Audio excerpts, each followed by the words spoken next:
सदनदेखि सडकसम्म राजनीतिक, आर्थिक, सामाजिक, कला, संस्कृति हर क्षेत्रका विषय र प्रसङ्ग। यो हो कार्यक्रम आजको सन्दर्भ। नमस्कार, कार्यक्रम आजको सन्दर्भमा स्वागत छ। म राकेश तिमल सिन्हा। दर्शकवृन्द, कार्यक्रममा आज हामी देशभर भएका राजनैतिक, सामाजिक, आर्थिक, कला, संस्कृति लगायतका विषयलाई विश्लेषणात्मक रूपमा प्रस्तुत गर्ने गर्छौं। आज हामीसँग छन् जानेहरू जान सक्छन्, पार्टी विभाजन हुँदैन, आम जनता र कार्यकर्ताहरूको जुन प्रेसर अहिले सृजना भइरहेको छ त्यसले नेकपालाई विभाजन हुन दिँदैन, केही मान्छेहरू छोडेर जान सक्छन्, घेराबन्दी गर्ने प्रयास, कुर्सी खाली हुनुको रहस्य, कसरी सरकारलाई चौतर्फी रूपमा आक्रमण भइरहेको छ भन्ने कुरा जगजाहेर छ। मैले यहाँ दोहोऱ्याइराख्नु पर्दैन, केही कुर्सीहरू यहाँ खाली छन्। हृदयघात नियन्त्रणमा प्रदेश सरकारको नयाँ कदम। त्यसैले हाम्रो जस्तो देशमा जहाँ चाहिँ एउटा हस्पिटलबाट विशिष्टकृत हस्पिटलमा पुर्याउनको लागि 4-5 घण्टाको जुन टाइम लाग्छ, त्यो टाइमलाई बचाउनको लागि यो सेवा चाहिँ एकदमै इफेक्टिभ तरिका हो। आउनुहोस् आजको सन्दर्भ सुरु गरौँ देशभरका ताजा खबरहरूबाट। बागमती प्रदेश सरकारले आफ्नो तेस्रो वार्षिक उत्सव मनाएको छ। बिहिबार मुख्यमन्त्री तथा मन्त्री परिषदको कार्यालय हेटौँडामा एक विशेष समारोहका बीच वार्षिक उत्सव मनाइएको हो। सो अवसरमा प्रदेश सरकारले सम्पादन गरेका काम समेटेर प्रदेश सरकारको 3 वर्ष र प्रदेश विकास जनरल पुस्तक सार्वजनिक गरिएको छ। वार्षिक उत्सवका अवसरमा विभिन्न व्यक्तित्वहरूलाई सम्मान गरिएको छ। विभिन्न मन्त्रालयबाट उत्कृष्ट काम गर्ने कर्मचारी, विभिन्न सङ्घ संस्था र कर्मचारीहरू समेतलाई सम्मान गरिएको हो। प्रदेशका प्रमुख सचिव डाक्टर मानबहादुर बिके, प्रदेश प्रहरी कार्यालय हेटौँडाका प्रहरी नायब महानिरीक्षक बसन्त कुमार लामा, सामाजिक विकास मन्त्रालयका कोभिड-19 का प्रवक्ता डाक्टर पुरुषोत्तम सेडाई लगायतलाई विशेष सम्मान गरिएको छ। यस्तै कार्यक्रममा नेपाल टेलिभिजन मकवानपुरका संवाददाता दिपेन्द्र रोक्कालाई नगद 25,000 रुपैयाँ सहित सम्मान गरिएको छ। कार्यक्रमलाई सम्बोधन गर्दै बागमती प्रदेशका प्रदेश प्रमुख विष्णुप्रसाद प्रसाईले उद्यमशीलता, विकास, रोजगारी सिर्जना, नागरिकको जीवनस्तरमा सुधार जस्ता क्षेत्रमा प्रदेश सरकार लागि परेको बताउनुभयो। प्रदेश सरकारले 3 वर्षको अवधिमा सामाजिक न्याय सहितको उच्च तथा दिगो आर्थिक वृद्धि दर हासिल गर्न क्रियाशील रहेको बताउनुभयो। प्रदेश सरकारले संविधानको मर्म र भावनालाई बुझेर आफ्नो काम, कर्तव्य र जिम्मेवारीलाई इमानदारीपूर्वक जनताको माझमा लैजान गरेको प्रयास जनमुखी रहेको उहाँको भनाइ छ।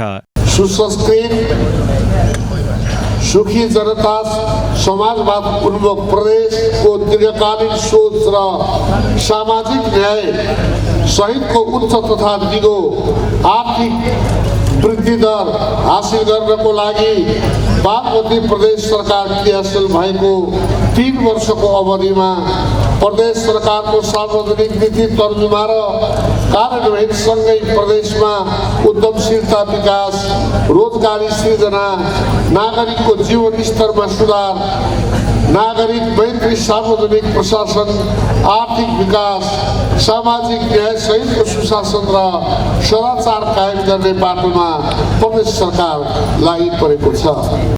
बागमती प्रदेशका मुख्यमन्त्री डोरमणी पौडेलले अहिलेको समयमा अत्यन्तै प्रतिकूलताका बीच समेत काम भएको बताउनुभयो। उहाँले सरकारलाई सहयोग गर्ने काम भन्दा पनि असहयोग बढी भएकाले प्रतिकूलताका बीच पनि काम भएको बताउनुभयो।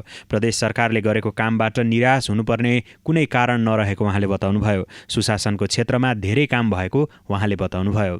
हामीले सुशासनको क्षेत्रमा के काम गर्यौँ? हाम्रो प्रतिबद्धता के थियो भने हामी सुशासन दिन्छौँ भनेका थियौँ। सुशासन दिन हामी सफल भयौँ कि भएनौँ? हामीले आर्थिक रूपमा हामी एकदम पारदर्शी हुन्छौँ भनेका थियौँ, होइन? त्यो काम हामीले गर्न सक्यौँ कि सकेनौँ? र हामीले यो क्षेत्रमा के काम गर्यौँ, त्यसले के परिणाम दियो भन्ने कुराले नै हामीले के काम गरेका छौँ भन्ने कुरा हेर्न सकिन्छ। र अहिले देखिरहनु भएको छ केही कुर्सीहरू खाली छ। हामी कुन अवस्थामा अहिले सरकार चलिरहेको छ र कसरी सरकारलाई चौतर्फी रूपमा आक्रमण भइरहेको छ भन्ने कुरा जगजाहेर छ। मैले यहाँ दोहोऱ्याइराख्नु पर्दैन, केही कुर्सीहरू यहाँ खाली छन्। कार्यक्रममा बागमती प्रदेशका सभामुख सानुकुमार श्रेष्ठले यस प्रदेशमा नमुनामूलक काम भएको बताउनुभयो। विकासका निम्ति राजनीतिक स्थायित्व हुन जरुरी रहेको उहाँले बताउनुभयो। विकास गर्दा जनता केन्द्रित हुनुपर्ने उहाँको भनाइ छ। हरेक देशको राजनीतिक विकासको निम्ति राजनीतिक स्थिरता, स्थायित्व हुनु जरुरी छ। तर त्यो कुरालाई राजनीतिक नेतृत्वले राम्रोसँग बुझ्न नसकेको हो कि नेपालको स्थितिमा त्यो भन्ने किसिमको अहिले झझलको आम मतलब मिडिया आम जनता आम रूपमा त्यस्तो देखा परिरहेको त्यस हुनाले राजनीतिक स्थिर र स्थायित्वको निम्ति र यो मुलुकको समग्र विकासको निम्ति जनतालाई केन्द्रबिन्दु बनाएर सबै राष्ट्र सेवक कर्मचारीहरू लगायत अगाडि बढ्न सकोस् भन्ने पनि म यस शुभकामना दिन चाहन्छु। जिरोबाट सुरु भएको प्रदेश सरकारले आफ्नो ग्राफ बढाएको सरकारका प्रवक्ता एवं आर्थिक मामिला तथा योजना मन्त्री कैलाश ढुङ्गेलले बताउनुभयो। जिरोबाट सुरु गरेर आफ्नो ग्राफलाई अलि अगाडि बढाएको देखिन्छ छ नै।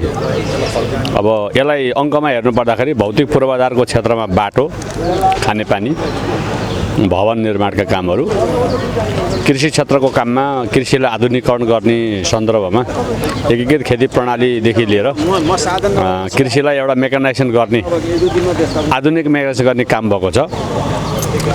स्कुलको स्वास्थ्य शिक्षामा अब एक स्कुल एक नर्स कार्यक्रम छ र खेलकुदको क्षेत्रमा अनेकौं धेरै ठाउँमा चाहिँ खेलकुदका लागि सहज वातावरण चाहिँ खेल मैदानदेखि लिएर अन्य साधन स्रोतले उपलब्ध गराइएको छ र भौतिक पूर्वाधारको क्षेत्रमा अलि बढी नै काम भएको छ र कानुन निर्माणको क्षेत्रमा झन्नै अब हामीले 60 भन्दा बढी कानुनहरू बनाइसकेका छौँ भने अरू कार्यविधिहरू पनि थुप्रै छन् र यसले गर्दाखेरि अब यो 3 वर्षमा कति काम गरौँ भनेर भन्दाखेरि 3 वर्षमा आफ्नो बुताले भ्याएको काम गर्दा उल्लेख्य काम भएको भन्ने बुझिन्छ। तीनै तहका सरकारले राम्रो काम गर्दा केही मान्छेलाई पेट पोलेर पार्टी भित्रैबाट सरकार विरोधी क्रियाकलाप भइरहेको उहाँको भनाइ छ। यो सरकारले राम्रो काम गर्यो, केपिओलीको सरकारले राम्रो काम गर्यो, डोरमणीको यो प्रदेश सरकारले राम्रो काम गर्यो, स्थानीय तहले राम्रो काम गरेका छन्। राम्रो काम गर्दाखेरि केही मान्छेलाई पेट पोल्यो। अब अर्कोचोटि चाहिँ आफ्नो हराइन्छ कि भन्ने जस्तो देखेर हो कि अथवा कसको उलुमलाई लागेर हो यो यति साह्रो धेरै बहुमत आएको सदस्य बहुमत आएको र एकलौटी सरकार चलाएर यस्तो मौका सुवर्ण मौकालाई ब्रेक गर्नको लागि खुसी हुने साथीहरू हुनुभयो भनेपछि त पक्कै सुखद खबर होइन।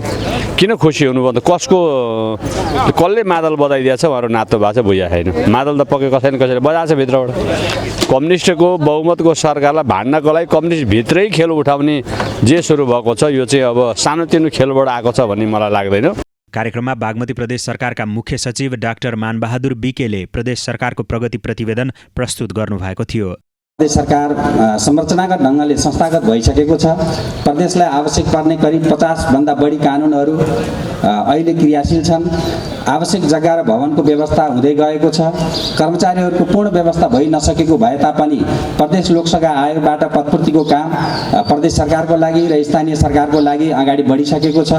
प्रदेश सरकारबाट उपलब्ध गराइने सबै सेवा जिल्ला तहबाटै हुने गरी संगठन तथा व्यवस्थापन सर्वेक्षण गरी कार्यालयहरू पुनर्गठन गर्ने काम पनि भइरहेको छ। कार्यक्रममा जिल्ला समन्वय समिति मकवानपुरका प्रमुख रघुनाथ खुलाल, भौतिक पूर्वाधार विकास मन्त्री रामेश्वर फुयाल, भूमि व्यवस्था कृषि तथा सहकारी मन्त्री दावा दोर्जे लामा, मन्त्रालयका सचिवहरू, सुरक्षा निकायका प्रमुखहरू लगायतको उपस्थिति रहेको थियो।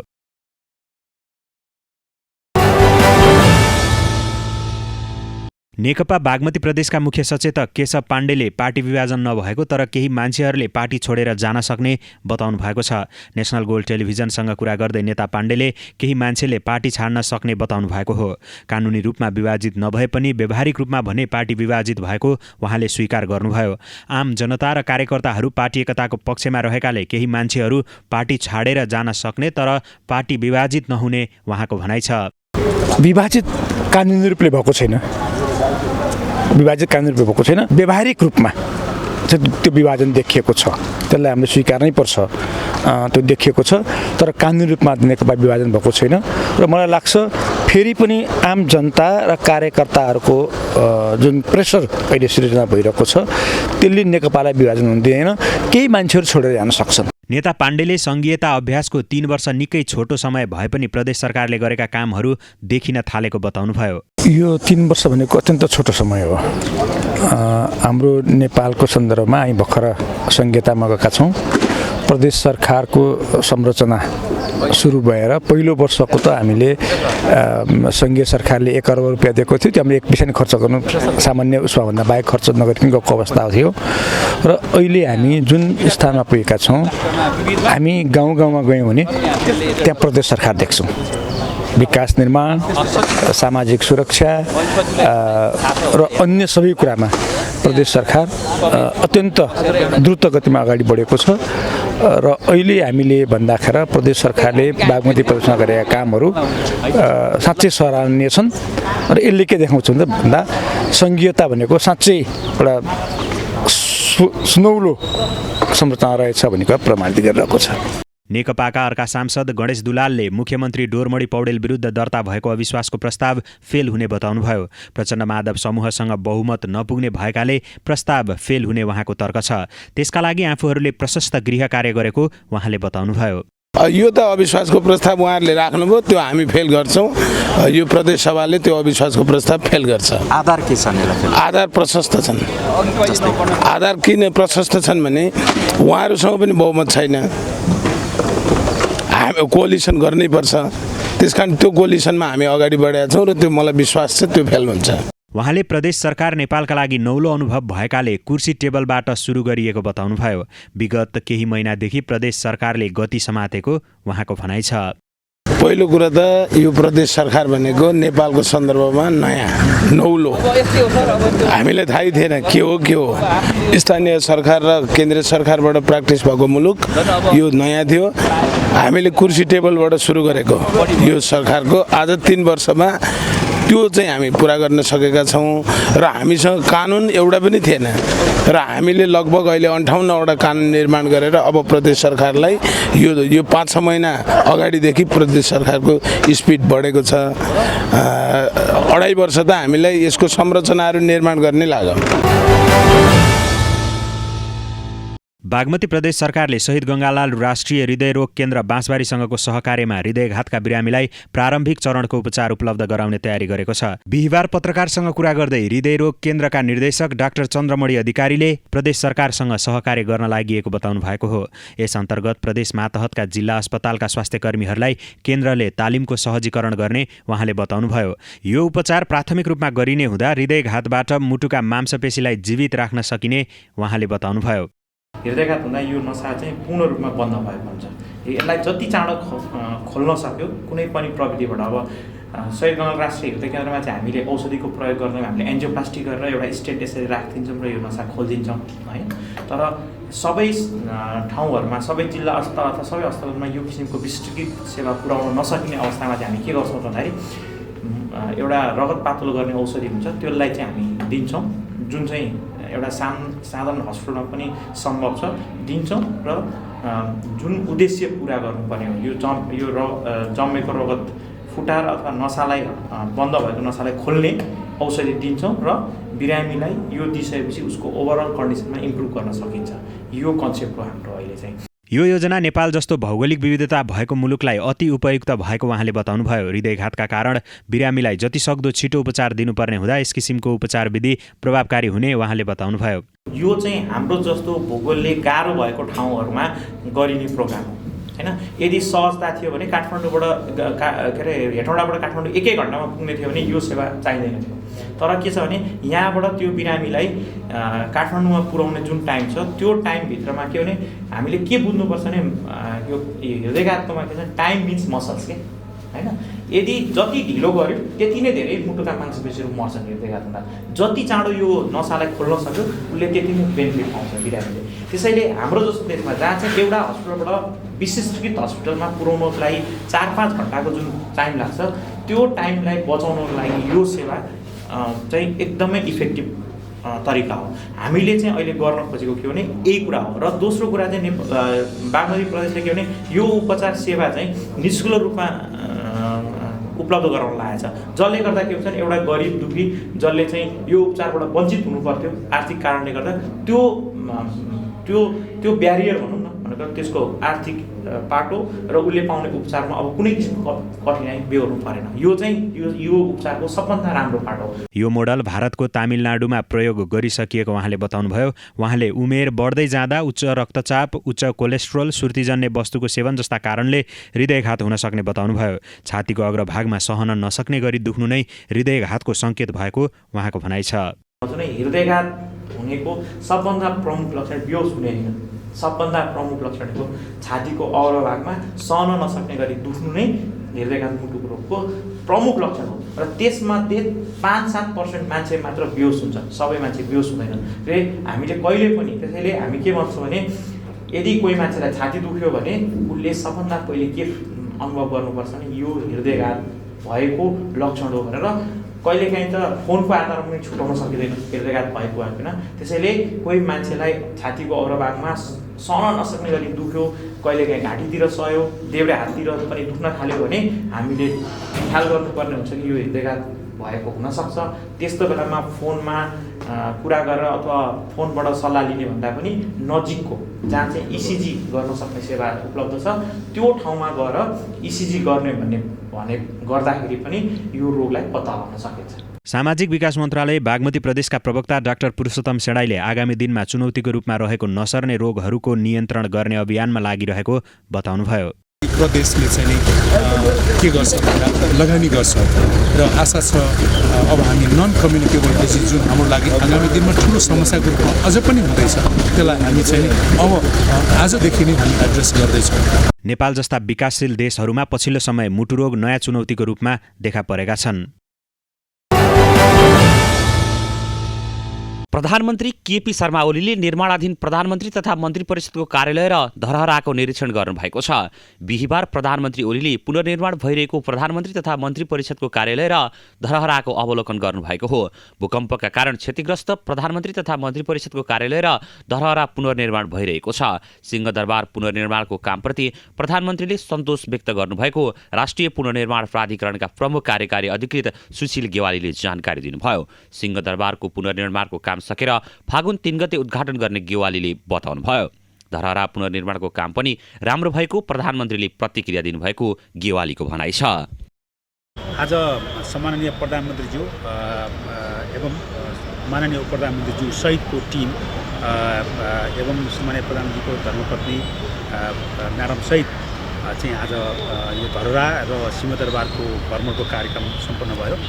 अवलोकन भ्रमणको हिसाबले अनुगमनको हिसाबले चाहिँ यहाँ आउनुभएको थियो र त्यसमा चाहिँ अहिलेसम्म चाहिँ पुनर्निर्माण प्राधिकरणले जसरी यो धरहराको काम अगाडि बढाएको छ, सिंहदरबारको पुनर्निर्माणको काम अगाडि बढाएको छ त्यसप्रति सम्माननीय प्रधानमन्त्रीज्यूले सन्तोष व्यक्त गर्नुभयो र यसको साथसाथै चाहिँ हामीले सिंहदरबारको पुनर्निर्माणको काम सम्पन्न गरेर यही फागुन 3 गतेका दिन त्यसको उद्घाटन गर्ने कार्यक्रम रहेको छ।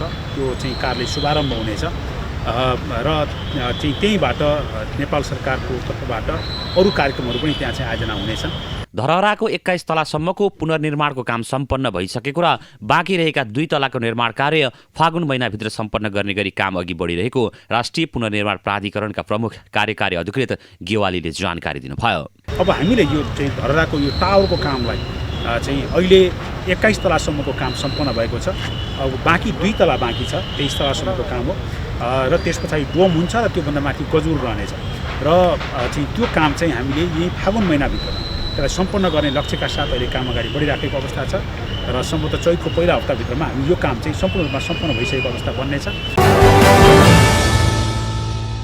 प्रहरीले राज्य विरुद्धको कसुर गरेको आरोपमा नेपाल कम्युनिस्ट पार्टी नेकपा प्रचण्ड माधव समूहकी नेत्री रामकुमारी झाँक्रीलाई पक्राउ गरेको छ। महानगरीय अपराध महाशाखाको प्रहरी टोलीले रामकुमारीलाई शङ्खमूलस्थित निवासबाटै पक्राउ गरेको हो। पक्राउ पर्ने समयमा झाँक्रीका समर्थकहरूले सरकार विरुद्ध नाराबाजी गरेका थिए। महाशाखाले राज्य विरुद्धको कसुरमा अनुसन्धान गर्न भनी झाँक्रीलाई पक्राउ पूर्जी जारी गरेको छ। राज्य विरुद्धका कसुर अन्तर्गत दफा 58 को कसुरको अनुसन्धानको सिलसिलामा तत्काल पक्राउ गर्नु परेकाले यो पूर्जी जारी गरिएको छ। महानगरीय अपराध महाशाखाले जारी गरिएको पक्राउ पूर्जीमा भनिएको छ। मुलुकी अपराध संहिता दफा 58 मा राष्ट्रपति वा संसदलाई धम्की दिन नहुने व्यवस्था छ। यसको दफा 1 मा लेखिएको कसैले नेपालको राष्ट्रपति वा संसदलाई संविधान तथा कानुन बमोजिम गर्नुपर्ने कार्य सम्पादन गर्नबाट रोक लगाउन वा वञ्चित गर्न वा कुनै खास तरिकाबाट कार्य सम्पादन गर्न बाध्य गराउन, कुनै किसिमको बल प्रयोग गरी वा नगरी कुनै किसिमको धम्की दिन, डर वा त्रास देखाउन वा अन्य कुनै किसिमले दबाब दिन हुँदैन भन्ने उल्लेख छ। यस्तो कसुरमा कसुरदार सरकारलाई 7 वर्ष कैद वा 70,000 रुपैयाँ जरिवाना वा दुवै सजाय हुने व्यवस्था रहेको छ। बिहिबार बिहानै सादा पोसाकका प्रहरी झाँक्रीलाई पक्राउ गर्न शङ्खमूल स्थित निवास पुगे पनि झाँक्रीले पक्राउ पुर्जे बिना आफूले गिरफ्तारी नदिने बताउनु भएको थियो। निवासमा पुगेका सञ्चारकर्मीसँग प्रतिक्रिया दिँदै उहाँले सरकार विरुद्ध आफूहरू सडक आन्दोलनमा रहेका बेला सरकारले नियमअनुसार पक्राउ गर्न सक्ने तर आफ्ना अभिव्यक्तिहरू राजनीतिक विषय भएको दावी गर्नुभएको थियो। बिहिबार दिउँसो 1 बजे पक्राउ परेकी नेकपा प्रचण्ड माधव समूहकी केन्द्रीय सदस्य झाँक्रीलाई प्रहरीले साँझ रिहा गरेको छ।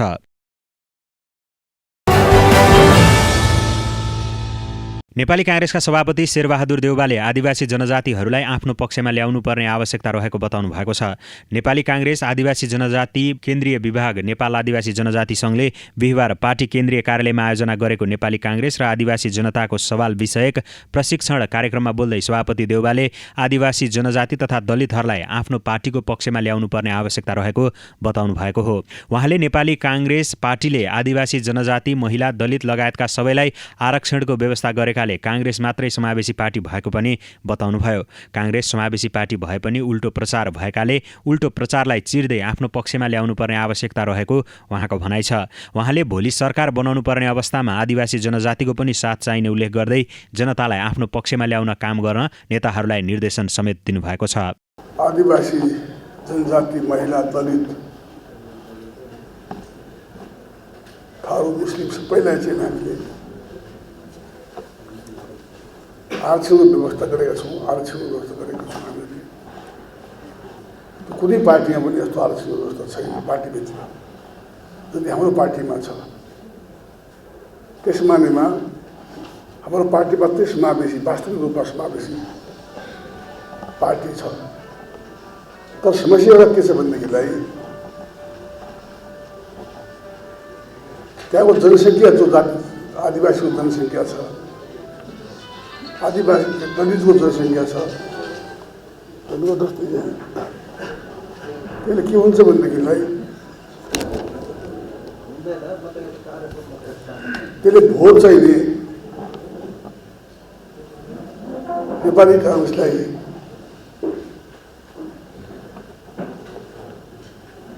तिनीहरूलाई प्रेरित मात्रै जनता हुन्छन्, जबकि हामीले वास्तविक रूपमा हाम्रो पार्टी समावेशी पार्टी हो भनेर जनतालाई बुझाउन सकेका खण्ड मात्रै। त्यसै कारण मलाई के लाग्छ भनेदेखिलाई जो जनसङ्ख्या छ, आदिवासीको जनसङ्ख्या छ, चाहे गुरुङ भन्नुहोस्, मगर भन्नुहोस्, तामाङ भन्नुहोस्, शेर्पा भन्नुहोस्, यदि जनजाति सही साध्य छैन वास्तवमा मगर भन्नुहोस्, त्यो सबै समुदायमा ग्रासरुटदेखि नै तलदेखि नै हामीले काम गर्नुपर्ने अवस्था छ। जसले गर्दाखेरि सच्चा मानेमा त्यो समुदायहरू हाम्रो पार्टीमा आबद्ध हुन सकुन्। या त उल्टा प्रचार भइरहेछ। समावेशी पार्टी हाम्रो पार्टीको खिलाफमा चाहिँ नै यो समावेशी पार्टी होइन भन्ने झुटा प्रचार गरिन्छ। त्यो प्रचारलाई पनि चिन्नु परिरहेछ, प्रचारको खिलाफमा जानु परिरहेछ। सम्पूर्ण आदिवासी जनजाति, दलित सबैलाई चाहिँ मधेसी सबैलाई चाहिँ आफ्नो पक्षमा, पार्टीको पक्षमा ल्याउनको लागि चाहिँ हामीले काम गर्न आवश्यक छ। सभापति देउवाले संसद विघटनको मुद्दा अदालतमा विचाराधीन भएकाले यसबारेमा नेपाली काङ्ग्रेसले बोल्न नमिल्ने बताउनुभयो। चुनावबाट सरकार बनाउने राजनीतिक व्यवस्थामा पार्टीले सधैँ चुनावका लागि तयारी गरिरहनु पर्ने भन्दै उहाँले आगामी दिनमा आउन सक्ने संसद पुनर्स्थापना अथवा चुनाव दुवैको तयारीमा रहन पनि निर्देशन दिनुभयो। दुवैको लागि तयार हुँ। पार्लियामेन्ट फिर्ता पनि हामी चुनाव तयार हुनै भइहाल्यो, त्यहाँ हामी भूमिका गरौँ न। पार्लियामेन्ट फिर्ता चुनाव भयो, चुनावमा फेरि जित्नु पऱ्यो। काठमाडौँ गभर्नर चुनाव जित्दैन नि। यसै कारण चाहिँ 2 वर्ष पछाडि हो भने अहिले चुनाव त आयो। अब हेर्नुहोस् 2 वर्ष पछाडि आखिर 2 वर्ष क्या 2 वर्ष कहाँ हुन्छ? 2 वर्ष भन्दा 1.5 वर्षदेखि सुरु हुन्छ गाउँदेखि त पछि। पार्लियामेन्ट भङ्ग भएन भने 1.5 वर्ष चुनाव सुरु भइहाल्यो, गाउँको चुनाव सुरु भइहाल्यो। अन्त गाउँको चुनाव झगडा भएर मान्छेले हालेको काम बिग्रेर भन्छ नि, थाहा छैन। त्यसै कारण चाहिँ यहाँ माथिबाट चुनाव हुने भइसक्यो। त्यसै कारण चाहिँ जुनसुकै कुरालाई हामी तयार भएर बस्नुपर्छ। पार्लियामेन्ट तपाईँहरूले हामी भूमिका खेलौँला, चुनाव भयो भने चुनावमा जाउँला हामीहरू। त्यसै कारण चुनावलाई तयार भइरहनुपर्छ। पोलिटिकल पार्टीले चुनावबाट सरकार बनाउने पार्टीले सधैँ चुनावलाई तयार भइरहनुपर्छ।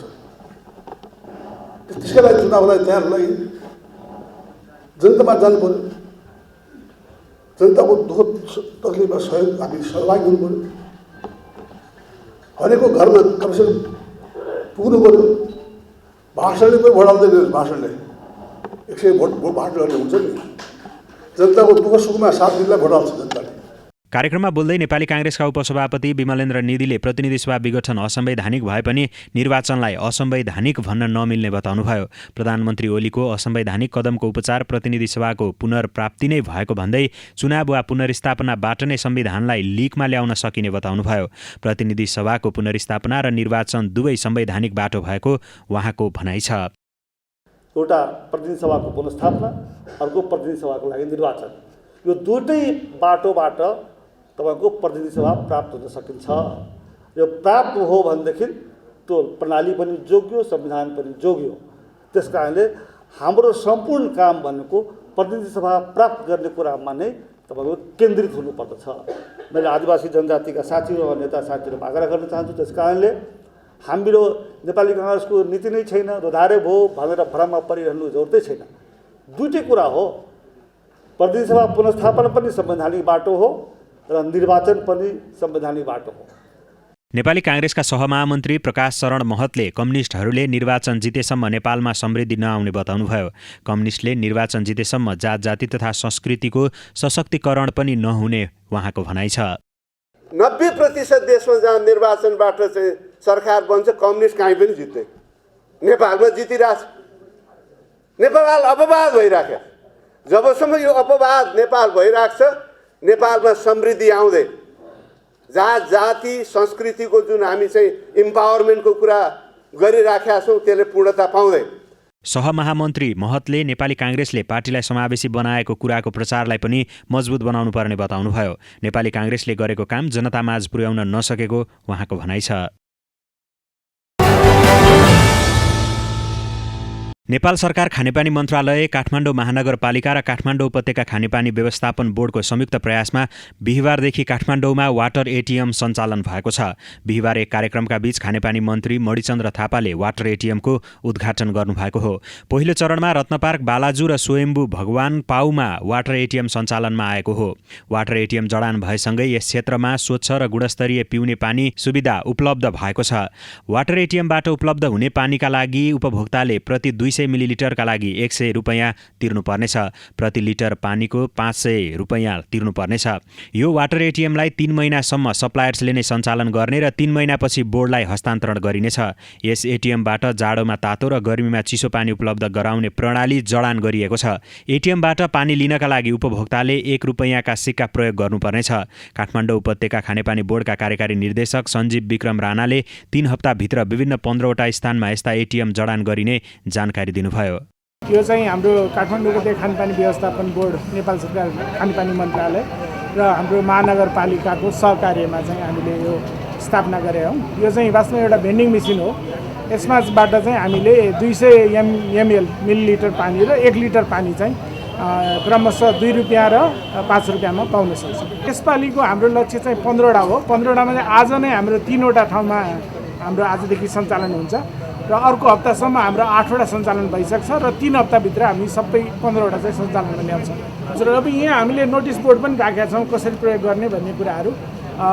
यसमा चाहिँ 1 रुपियाँको कोइन हामीले युज गर्ने हाम्रो चाहिँ कार्यक्रम छ। यसमा चाहिँ 1 रुपियाँ हामीले साट्न कसैसँग छैन भने हामीले यहाँ 1 रुपियाँ साट्नेलाई 5 रुपियाँ र 10 रुपियाँको कोइन चाहिँ साट्न सक्छौँ र त्यसबाट चाहिँ 5वटा कोइन हालेर 1 लिटर र चाहिँ एउटा कोइन 1 रुपियाँ हालेर कप, एउटा कप र त्यही कपलाई चाहिँ अर्को 1 रुपियाँ हालेर 200 मिलिलिटर पानी पाउन सक्छौँ। त्यही कप हामीले युज गर्ने हो भने 1 रुपियाँमै हामीले 200 मिलिलिटर चाहिँ पानी पाउँछौँ।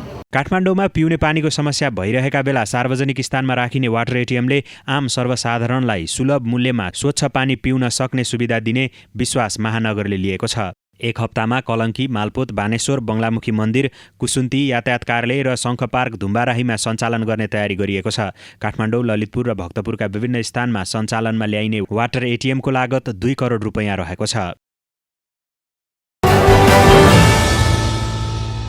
राष्ट्रिय महिला फुटबल लिगमा त्रिभुवन आर्मी क्लबले विराटनगर महानगरपालिकालाई 7-0 गोल अन्तरले पराजित गरेको छ। 7 बाटो स्थित एन्फा मैदानमा बिहिबार भएको खेलमा आर्मीका लागि शर्मिला थापा र बिमला विकले 2-2 गोल गरे भने सपना लामा, बिमला चौधरी र रश्मि घिसिङले 1-1 गोल गरे।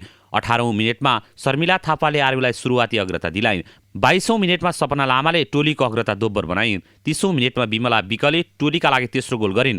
35औं मिनेटमा बिमला चौधरी र 39औं मिनेटमा रश्मि घिसिङले गोल गर्न सफल भए। पहिलो हाफमा 5 गोलको अग्रता बनाएको आर्मीले दोस्रो हाफमा 2 गोल थप्यो। 50औं मिनेटमा बिमलाले व्यक्तिगत दोस्रो गोल गर्दा 54औं मिनेटमा शर्मिलाले पनि व्यक्तिगत दोस्रो गोल गरिन्। प्रतियोगिता अन्तर्गत शुक्रबार विभागीय टोली नेपाल पुलिसले चन्द्रपुर नगरपालिकासँग प्रतिस्पर्धा गर्नेछ।